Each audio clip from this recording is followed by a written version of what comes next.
Hello students, कैसे हैं आप सभी। उम्मीद करता हूं आप सब बिल्कुल ठीक होंगे और आपके बोर्ड एग्जाम्स भी बहुत ही अच्छे जा रहे होंगे। बच्चों, बोर्ड पर फिगर देखकर आप समझ ही गए होंगे कि आज हम लोग हाइगेन्स का सिद्धांत पढ़ने वाले हैं। बिल्कुल सही बच्चों, हाइगेन्स के सिद्धांत का ये फिगर मैंने बना रखा है। आज हम लोग हाइगेन्स के सिद्धांत का ही रिवीजन करने वाले हैं।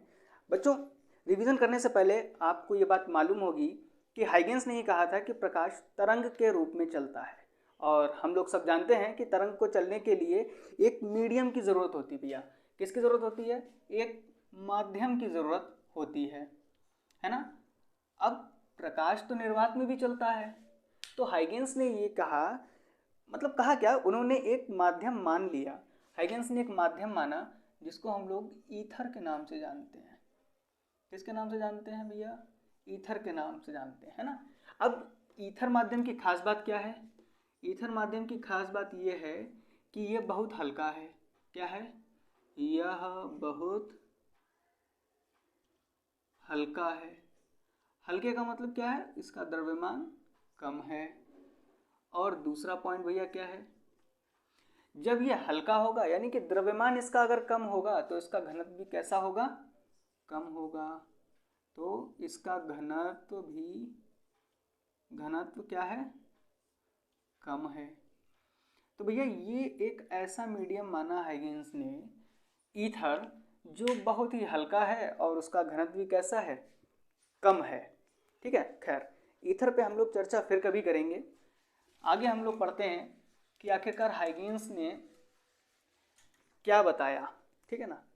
तो हाइगेन्स ने पहला पॉइंट ये बताया कि जब प्रकाश चलता है, फिगर में समझते हैं। जैसे कि सोर्स एस से प्रकाश की तरंगें निकल रही हैं, तो आपको मालूम होना चाहिए बच्चों कि प्रकाश जो है वो सभी डायरेक्शंस में जाएगा, पीछे भी आएगा। खैर मैंने फिगर में नहीं दिखाया क्योंकि फिगर में आपको आगे से ही मतलब है।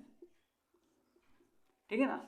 तो जब प्रकाश तरंग के रूप में चलेगा, और बीच में मीडियम भी है ना, क्योंकि तरंग को चलने के लिए चाहिए मीडियम, और मीडियम हमने माना हुआ है ईथर, तो उसमें मीडियम के कण होंगे, बिल्कुल होंगे। तो मान लेते हैं कि किसी दूरी पर जाकर के प्रकाश की तरंगें किसी दूरी पर जाकर के कणों से टकराती हैं। ठीक है।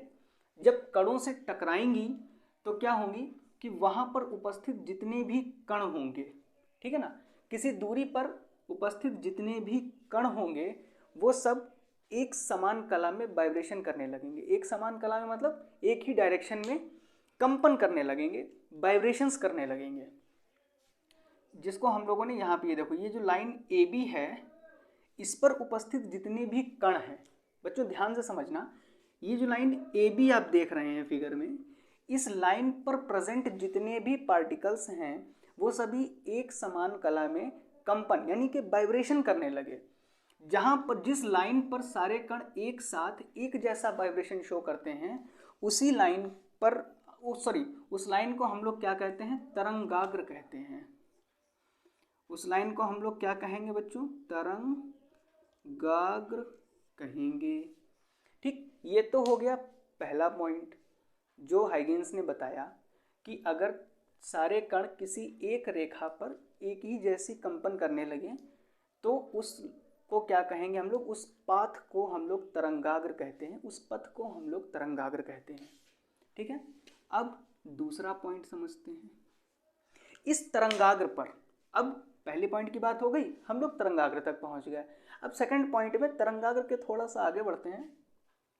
इस तरंगाग्र पर उपस्थित जितने भी कण हैं, ठीक है ना, वो एक नए लाइट सोर्स की तरह काम करने लगेंगे। एक नया लाइट सोर्स यहाँ पर, जैसे कि ये 5 कण हैं, 1 2 3 4 5, मतलब होंगे ज़्यादा भी, मैंने 5 मान लिए ताकि आपको जल्दी से समझ में आए।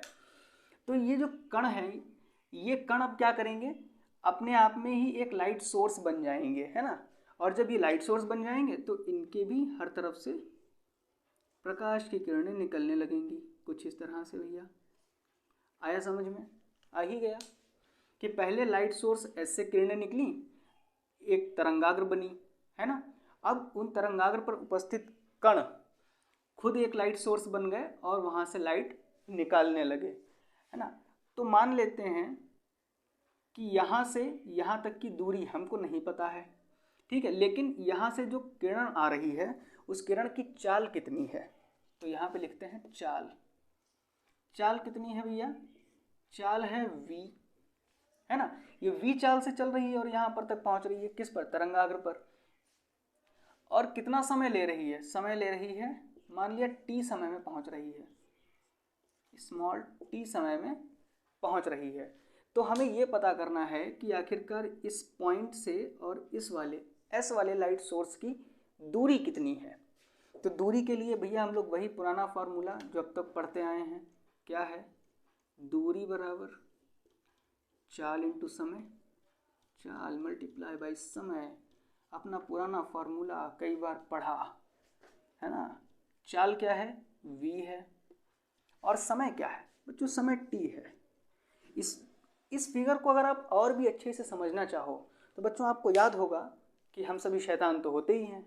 नदी के किनारे, तालाब के किनारे गए तो पत्थर फेंकने की तो आदत है, पानी में पत्थर उठाया, पानी में फेंका और कुछ लहरें बनती हैं, है ना। वो लहरें कुछ इसी तरीके से इस फिगर को अच्छे से जो है समझा रही हैं आपको कि वो लहरें निकलती हैं, कंपन होता है ना, चारों तरफ एक सर्कल बन जाता है, ठीक है ना। चारों तरफ जो सर्कल बनता है उस सर्कल में आपने देखा होगा कि जो भी वाटर है वहाँ पे बराबर ही उठता है चारों तरफ से। ठीक उसी तरीके से ये फिगर भी है, ठीक है ना। तो VT दूरी क्या हो जाएगी, VT, भैया देखो ये लिखा हुआ है, VT दूरी की हम लोग त्रिज्या लेकर के हर एक कण से VT दूरी की त्रिज्या ली और सर्कल बना दिया, यहाँ भी सर्कल बना दिया, इस तरीके से सर्कल बना दिया। अब VT दूरी की त्रिज्या लेकर के हम लोगों ने बनाया सर्कल, और उसके बाद में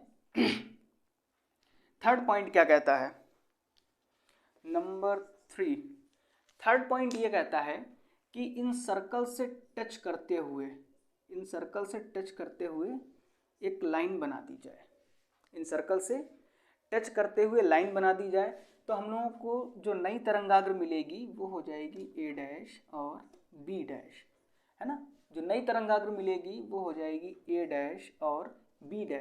अब आपके मन में फिर से सवाल आया होगा कि जब आगे हम लोग एक लाइन खींच सकते हैं तो पीछे भी तो भैया खींची जा सकती है। हाँ बिल्कुल खींची जा सकती है, लेकिन पीछे वाली को हम लोग तरंगाग्र नहीं मानेंगे, ऐसा हाइगेंस कहते हैं, ठीक है ना।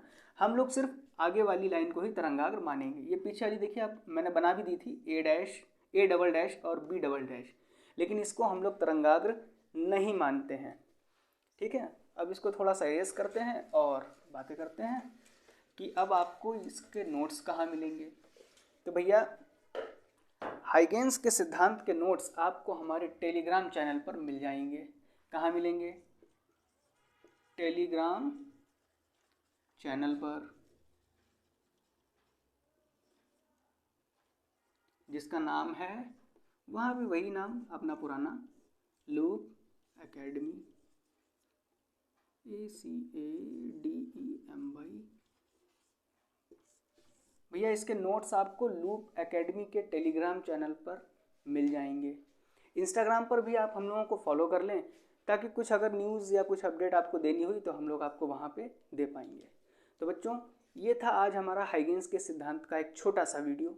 मिलते हैं नए वीडियो में एक नए टॉपिक के साथ, तब तक आप लोग अपनी तैयारियाँ और भी अच्छी करते रहें।